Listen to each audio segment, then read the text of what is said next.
राज सदर चांगलीच भरली होती। राजे प्रत्येकाला योग्य तो न्याय देत होते। सभा खुश होती। इतक्यात पहारेकरी सदरेवर निरोप घेऊन आला। राजांचे डोळे चमकले आणि ते थेट खलबतखान्याकडे निघाले। समोर फाटक्या कपड्यातला माणूस होता, काटक पण तितकाच चपळ। त्याने राजांना मुजरा झाडला। बराच काळ खलबती झाल्या। फाटक्या कपड्यातला माणूस कधी नाहीसा झाला हे कळलेच नाही।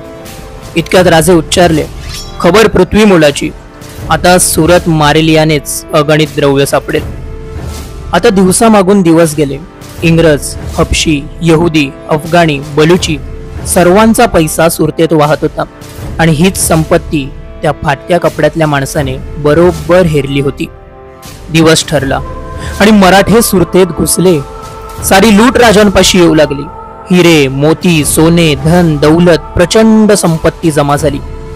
प्रत्येक व्यापारी राजांना खंडणी देत होता आणि त्यातलाच एक, तो म्हणजे मोहनदास पारख। नुकताच त्याचं निधन झालेलं, पण त्यांच्या हिंदू धर्मकार्याची माहिती रायगडावर पोहोचली होती। मराठे आले या भीतीने त्याच्या विधव्या बायकोने मुलांना पोटाशी घेतले आणि हवेलीत गप्प बसून राहिली। इतक्यात घोड्याच्या टापांचा आवाज झाला। आता सारे काही संपले, मराठे हात येणार या विचाराने ती घाबरली, पण मध्यरात्री उलटली तरी काही नाहीच।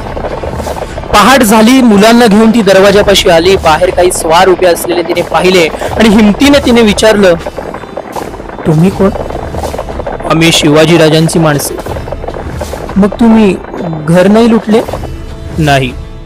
राजा म्हणाला, इथे एक विधवा स्त्री आहे, तिच्या नवऱ्याचे धर्मकार्य मोठे, तिच्या केसालाही धक्का लागायला नको। हे ऐकता क्षणी तिने हंबरडा फोडला आणि म्हणाली, धन्य आहे तुमचा राजा, धन्य। पण इतकी बारीक माहिती राजा कसा काय ठेवू शकतो? इतक्यात तो फाटका कपड्यातला माणूस हसला आणि मागून कोणाचा तरी आवाज आला, बहिर्जी, निघायचं का?